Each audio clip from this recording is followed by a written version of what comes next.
आइए आज शुरू करते हैं सेक्शन 1.5 माने यूनिट 1 का 5वां हिस्सा, जिसे हम कह रहे हैं नीति शास्त्र के आयाम। ये देखिए, नीति शास्त्र के आयाम की बात अब हम करेंगे। तो नीति शास्त्र के आयाम से अगर हम कुछ बात समझने की कोशिश करें कि ये आयाम क्या होते हैं, तो आयाम से हमारा मतलब होता है कि कितनी तरह से हम नीति शास्त्र को देख पा रहे हैं। आपने 3D फिल्में देखी हैं, 2 आयाम आप देखते हैं, एक ऊपर और एक नीचे, एक हॉरिजॉन्टल एक वर्टिकल। तो उससे आपको ये समझ में आता है कि ये 2 डायमेंशनल है। 3 डायमेंशनल जब आप डेप्थ में भी देख पाते हैं, तो इस तरह से आप 3D 4D आगे बहुत सारी चीजें समझते हैं। तो नीति शास्त्र के आयाम से हमारा क्या मतलब है कि नीति शास्त्र को किन किन दृष्टियों से कहां से देखा जा सकता है। तो इतनी बात हम करना चाह रहे हैं। नीति शास्त्र के आयाम आप याद करते हैं, जानते हैं कि हम नीति शास्त्र सत्यनिष्ठा एवं अभिवृत्ति की बात कर रहे हैं।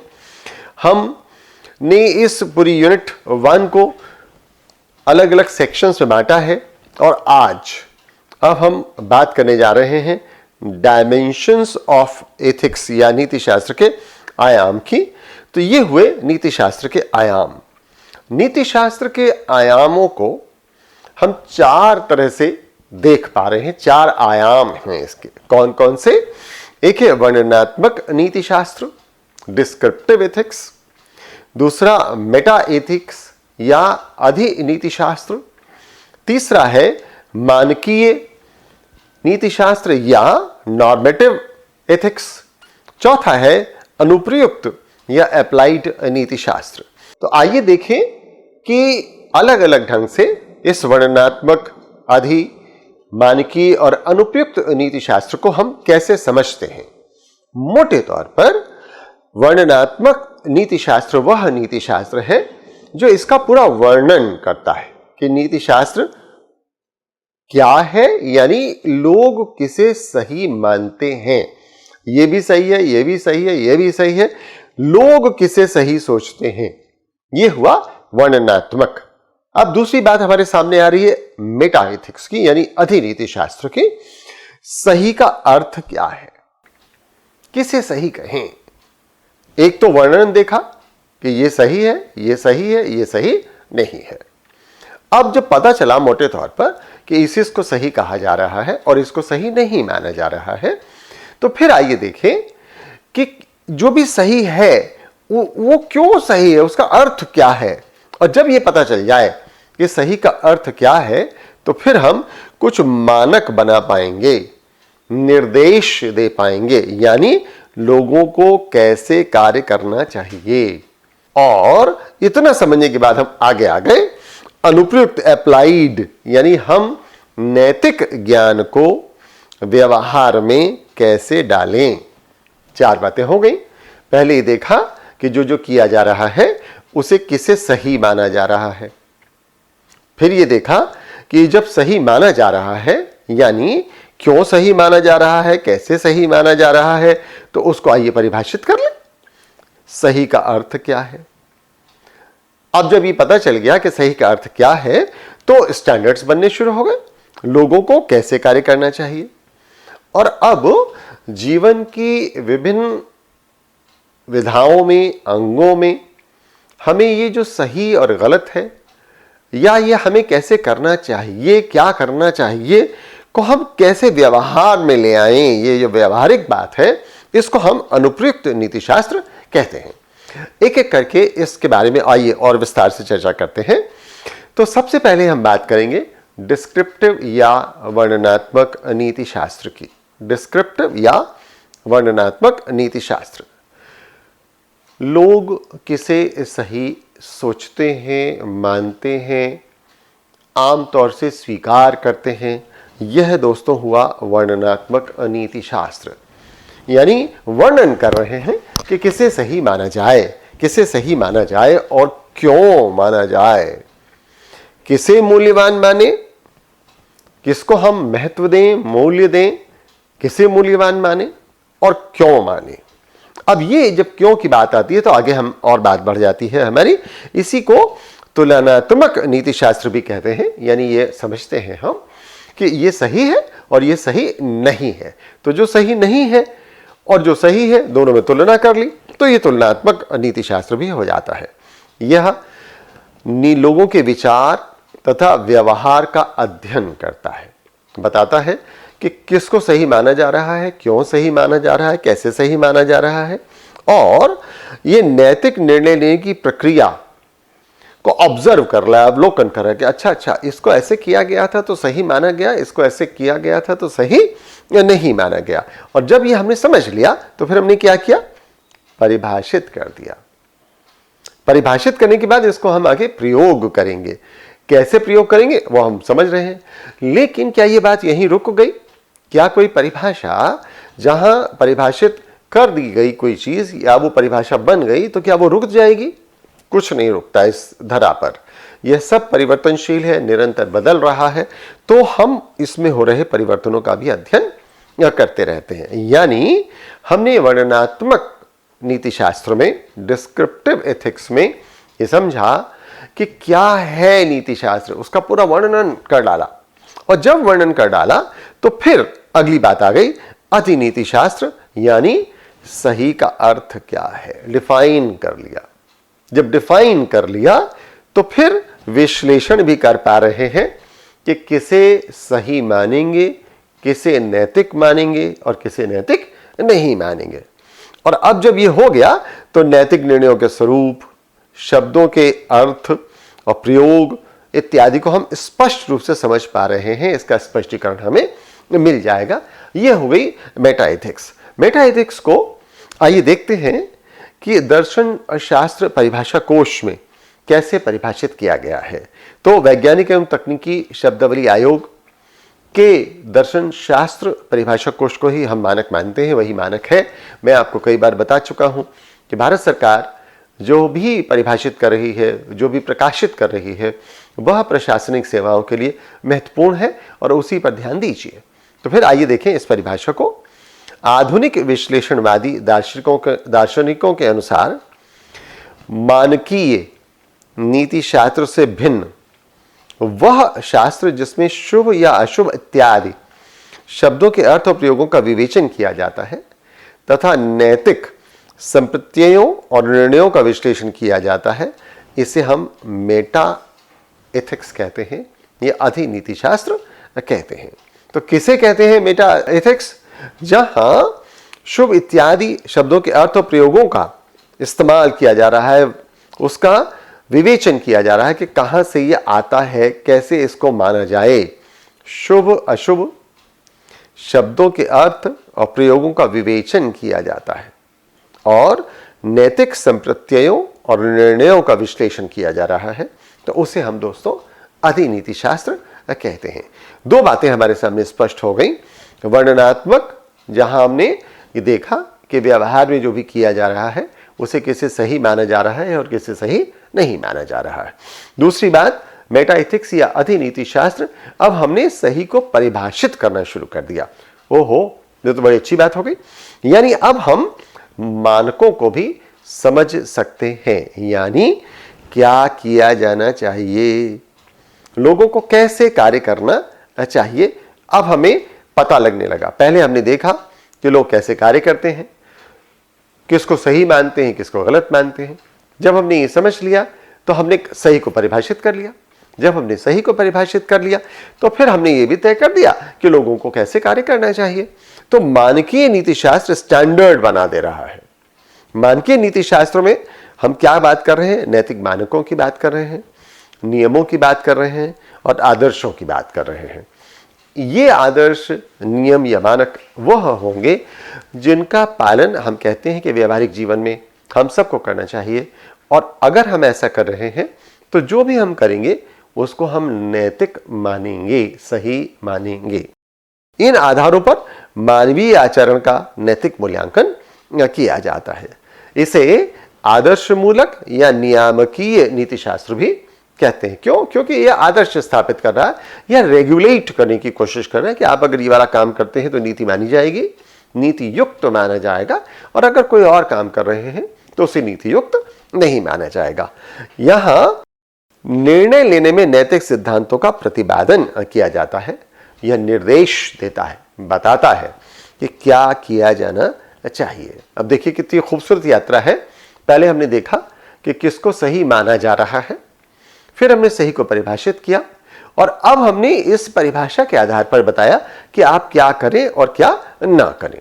मानकीय नीति शास्त्र को 3 भागों में विभाजित किया गया। एक परिणाम निरपेक्ष या नियमवादी, दूसरा परिणाम सापेक्ष या प्रयोजनवादी, और तीसरा सद्गुण नीति शास्त्र। आइए देखें कि एक एक करके ये क्या है। तो पहली बात हमारे सामने आ रही है परिणाम निरपेक्ष या नियमवादी नीति शास्त्र। ये कहता है कि साहब रिजल्ट जो भी आए उससे कोई लेना देना नहीं है। आपको जो नियम बताया गया है आप उसका अक्षरशः भावनात्मक रूप से लेटर इन स्पिरिट फॉलो कीजिए। देखें डेफिनेशन क्या कहती है। तो दर्शन शास्त्र परिभाषा कोश ये कहता है कि वह नीति शास्त्र जो किसी कर्म के औचित्य को अनन्य रूप से उसके अच्छे परिणामों पर या कर्ता के अच्छे अभिप्राय पर आधारित नहीं मानता।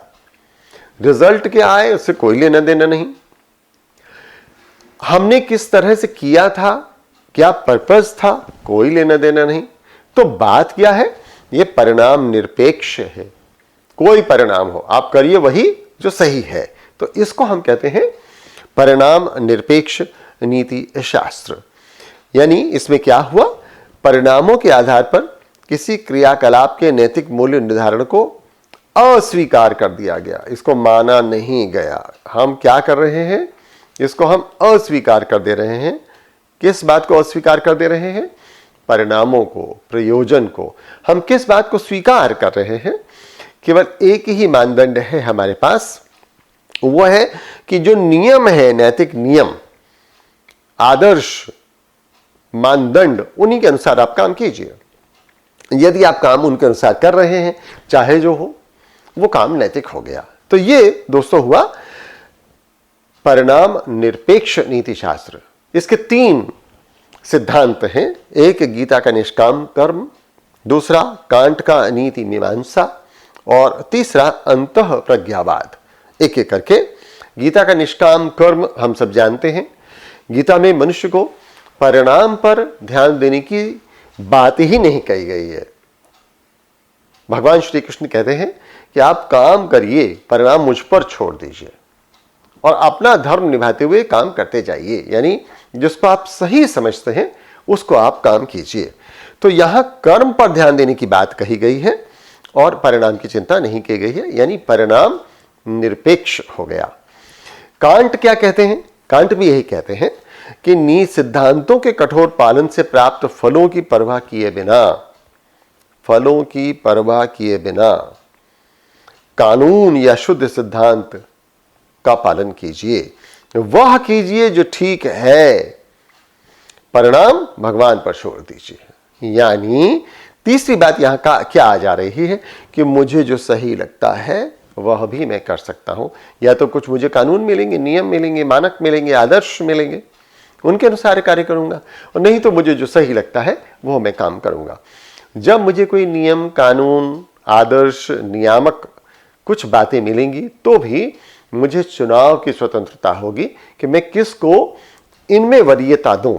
तो यह हो गया अंतः प्रज्ञावाद या इंट्यूशन। अंतः प्रज्ञा ज्ञान प्राप्ति का एक विशिष्ट स्रोत है। कहां से आता है, अंदर से आता है। इसके अनुसार व्यक्ति को शुभ अशुभ का ज्ञान अंतः प्रज्ञा से परिणाम निरपेक्ष के रूप में होता है। परिणाम से इसका कोई लेना देना नहीं होता। क्या है यह अंतःकरण, तो आइए फिर से देखें दर्शन शास्त्र परिभाषा कोश। मनुष्य का अंतःकरण किसी कर्म विशेष की नैतिकता अथवा अनैतिकता के विषय में तत्काल निर्णय देने का प्रमाण प्रस्तुत करता है। हमने तय किया देखते ही कि यह सही है या गलत है, मुझे जो लगा मैंने तय कर दिया, तो यह तत्काल निर्णय देने की क्षमता है मेरी, और यह बताता है कि हम अंतः प्रज्ञा पर आधारित भी कोई निर्णय ले सकते हैं। यह तो हुआ मित्रों परिणाम निरपेक्ष, यानी परिणाम से कोई लेना देना नहीं है। अब आइए देखें परिणाम सापेक्ष क्या है, यानी जहां हम परिणाम को देखेंगे कि परिणाम क्या है, रिजल्ट क्या है। भाई आपने कुछ भी किया हो, रिजल्ट अच्छा आना चाहिए, तो इसको हम कहते हैं परिणाम सापेक्ष या प्रयोजनवादी नीति शास्त्र। तो जब भी किसी क्रियाकलाप का नैतिक मूल्यांकन उसके परिणाम या फल के आधार पर किया जाएगा तो यह परिणाम सापेक्ष हो जाएगा, यानी परिणाम अच्छा तो कर्म अच्छा, और परिणाम अच्छा नहीं तो कर्म अच्छा नहीं, माने तब वो अनैतिक हो गया।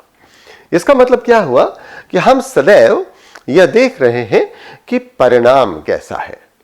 यदि परिणाम ठीक आ जा रहा है, परिणाम उपयोगी है, उचित है, नैतिक है, स्वीकार्य है, शुभ है, तो कर्म भी शुभ या नैतिक माना गया। और अगर परिणाम ठीक नहीं है तो कर्म को भी हम ठीक नहीं मानेंगे। यहां हमें परिणाम पर ध्यान देने की आवश्यकता पड़ रही है, परिणाम पर हम ध्यान दे रहे हैं, जबकि इससे पहले हमने इसको परिणाम निरपेक्ष माना था। पारिभाषिक तौर पर कैसे इसको दिया जा रहा है? परिणाम सापेक्ष या प्रयोजनवादी नीति शास्त्र में शुभ अशुभ, उचित अनुचित का मूल्यांकन कर्ता के प्रयोजन उद्देश्य के आधार पर किया जाता है, करना चाहता है। तो जो परिणाम सापेक्ष या प्रयोजनवादी नीति शास्त्र है वो रिजल्ट्स को देख रहा है। इसमें 5 अलग अलग सिद्धांतों का अध्ययन किया जा रहा है। एक सुखवाद, स्वार्थवाद, उपयोगितावाद, विकासवाद और पूर्णतावाद। आइए देखें एक एक करके कि ये क्या क्या हैं। तो पहला है हमारे पास सुखवाद। शब्द से ही प्रतीत होता है कि यदि इससे सुख प्राप्त हो रहा है तो उचित है, और अगर सुख प्राप्त नहीं हो रहा है तो उचित नहीं है। यानी सुख ही एकमात्र शुभ है, सर्वोच्च साध्य है। अगर सुख मिला तो अच्छा, सुख नहीं मिला तो अच्छा नहीं। सुख ही एकमात्र साध्य है। प्रत्येक व्यक्ति को वही कर्म करना चाहिए जो सबसे अधिक सुखदायक परिणामों को देने वाला हो। यानी मुझे किसमें सुख मिल रहा है, मैं यदि वह करूंगा तो यह सुखदायक है, और सुखवाद इसको मानता है, और यह परिणाम सापेक्ष है। पश्चिमी विचारक हॉब्स इसके प्रमुख समर्थक हैं। दूसरा आ गया स्वार्थवाद या स्वहितवाद। ये कहता है कि व्यक्ति के निहित स्वार्थ को ही हम साध्य मानेंगे। मेरा स्वार्थ सिद्ध होता है तब ये ठीक है, मेरा स्वार्थ सिद्ध नहीं होता तो ये ठीक नहीं है। सुख मिलना एक अलग चीज है, स्वार्थ सिद्ध होना थोड़ी सी अलग चीज है। मेरा हित पूरा हो जाना चाहिए, इससे मुझे सुख मिलेगा या नहीं मिलेगा ये एक अलग बात है। तो व्यक्ति को केवल अपने कल्याण का लक्ष्य बनाकर ही कार्य करना चाहिए, ये स्वार्थवाद मानता है। कहता है आप अपना स्वार्थ सिद्ध करिए, बाकी ठीक है। यानी अब हम यहां परिणाम को क्या मान रहे हैं? स्वार्थ। फिर तीसरा अब हमारे पास आ गया उपयोगितावाद। अब यहां क्या बात हो रही है? यहां यह बात हो रही है कि मेरी अकेले की उपयोगिता महत्वपूर्ण नहीं है, यानी मेरा सुख या मेरा स्वार्थ महत्वपूर्ण नहीं रह गया। यहां व्यक्तियों के अधिकतम सुख की बात हो रही है। ऐसा काम करें जिससे अधिकतम व्यक्तियों को लाभ हो सके, उनको सुख मिल सके। उपयोगिता, सामूहिक उपयोगिता ही नैतिक मानदंड हो जा रही है। वही कर्म करना चाहिए जिससे अधिक से अधिक व्यक्तियों को अधिक से अधिक सुख प्राप्त हो सके।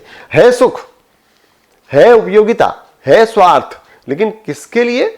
समूह के लिए, व्यक्ति विशेष के लिए नहीं। बेथम, मिल आदि इस सिद्धांत के समर्थक हैं। इसके बाद आता है विकासवाद। ये क्या कहता है कि सब जैसे जैसे हम विकसित होते हैं, समाज विकसित होता है, व्यक्ति विकसित होता है, वैसे वैसे उसे यह समझ में आता जाता है कि सही क्या है और गलत क्या है। यानी नैतिक तथ्यों का पूर्व अनुभव से विकासवाद है। यह भी प्रयोजनवादी है या परिणाम सापेक्ष है। समाज का विकास व्यक्ति के विकास के समान है। जैसे जैसे व्यक्ति का विकास होता जाएगा, समाज का विकास होता जाएगा। जैसे जैसे समाज का विकास होगा वैसे वैसे क्या सही है क्या गलत है को भी हम और परिभाषित करते चले जाएंगे, ये विकास होता चला जाएगा। नैतिक तथ्य भी युग युगांतर से संचित होते आ रहे हैं, युग युग से संचित हो रहे हैं, इकट्ठा होते जा रहे हैं।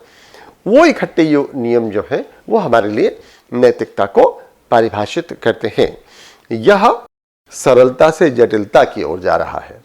जैसे जैसे आप क्या सही है क्या गलत है को परिभाषित करते जाएंगे, वैसे वैसे जीना उस पर निर्भर करेगा कि जो सही परिभाषित किया गया है उसका ज्ञान भान आपको है या नहीं, और आप उसका अनुपालन कर रहे हैं या नहीं। यानी अब ये उतनी सरल बात नहीं रह गई। दूसरा, यह अनिश्चितता से निश्चितता की ओर है। मालूम नहीं था क्या करें कैसे करें, कोई बात नहीं, इस नीति शास्त्र ने हमें बता दिया कि कैसे करें क्या करें, किसे सही माना जाता है, कहां से आ रहा है, धीरे धीरे विकसित हो रहा है। यही है विकासवाद। बताता जा रहा है कि अब क्या सही होगा और कब क्या सही होगा। यह अविशिष्ट अनस्पेसिफिक से अविशिष्ट से विशिष्ट स्पेसिफिक की तरफ जा रहा है। जब शुरू में हमने बात शुरू की होगी तो हो सकता है हमें न समझ में आता हो कि बहुत क्लियरली, बहुत स्पष्ट रूप से किसको सही माने, लेकिन धीरे धीरे समय के साथ साथ हम विशिष्ट होते जा रहे हैं, स्पेसिफिक होते चले जा रहे हैं। और इसी तरह से ये अस्थायी से स्थायी की यात्रा है। अस्थायी माने ठीक है भाई, अभी कैसा ठीक लग रहा है वैसे कर लो, लेकिन समय के साथ साथ हमें ये पता चल जाता है कि जो अभी ठीक लग रहा है वो हो सकता है आगे गलत हो जाए, और हम ये स्थापित कर पाए कि किसे अंततः सही माना जाए। चौथा हुआ विकासवाद। तो पांचवा क्या है? पांचवा है मित्रों पूर्णतावाद। पूर्णतावाद हमें क्या बता रहा है कि कोई भी चीज तभी सही मानी जाएगी जब वो परफेक्ट हो जाएगी, तब हम उसको मानेंगे कि ये नैतिक है, अन्यथा ये मानेंगे कि साहब ये नैतिक नहीं है। जाहिर है कि ये परिणाम सापेक्ष की बात हो रही है। पूर्णता क्या है कि जो सबसे बेहतर ढंग से किया जाए वैसे ही किया जाना चाहिए। यानी व्यक्ति अथवा समाज दोनों ही पूर्णता की प्राप्ति के सर्वोच्च लक्ष्य है। यह पूर्णता क्या है? तो यह पूर्णता आत्मा की पूर्णता है। यह तो अंतिम बात हो गई। पूर्णता कहां से शुरू होगी? जो भी मैं कर रहा हूं वही ठीक हो, परफेक्ट हो। माने उस परफेक्ट से नीचे कुछ नहीं चाहिए, एक्सीलेंट 100% चाहिए। 100% से नीचे आया तो यह स्वीकार्य नहीं हुआ। तो यह है पूर्णतावाद। जो कर्म आत्मा की पूर्णता में सहायक होते हैं वे शुभ हैं, और जो कर्म आत्मा की पूर्णता में बाधक होते हैं वे अशुभ हैं। इस तरह से मित्रों हमने समझा कि पांचवा सिद्धांत है हमारे पास पूर्णतावाद। यह पूर्णतावाद निरंतर हमें बता रहा है कि आत्मा प्राप्ति, आत्म कल्याण भी इसी का अंतिम लक्ष्य है। यानी इसको हम आत्म प्राप्तिवाद या आत्म कल्याणवाद के नाम से भी पुकारते हैं। प्लेटो, अरस्तु, ग्रीन इस सिद्धांत के प्रबल समर्थक हैं। और अंत में हमारे पास आता है सद्गुण नीति शास्त्र, जो ये बताता है कि जो गुण व्यक्ति में होने चाहिए यदि उस व्यक्ति में हैं, गुणों के आधार पर हम देखते हैं कि वह व्यक्ति में वो गुण हैं कि नहीं जो किसी मनुष्य को मनुष्य बनाते हैं। यदि कुछ गुण ऐसे हैं जो मनुष्य को मनुष्य बनाते हैं और उन गुणों से युक्त व्यक्ति कोई कार्य कर रहा है, तो वह व्यक्ति द्वारा किया गया कार्य नैतिक माना जाएगा। यही है सद्गुण नीति शास्त्र। कर्मों के उचित या अनुचित होने का निर्धारण व्यक्ति के गुणों, विशेषतः सद्गुणों के आधार पर किया जाएगा। गुण तय करेगा कि काम ठीक है या नहीं। यदि व्यक्ति सद्गुणी है तो उसको द्वारा किया गया कर्म उचित व नैतिक होगा। प्लेटो, अरस्तु सद्गुण नीति शास्त्र के समर्थक हैं, और प्लेटो ने 4 सर्व प्रमुख सद्गुणों को बताया है: विवेक, न्याय, संयम एवं सहन शक्ति।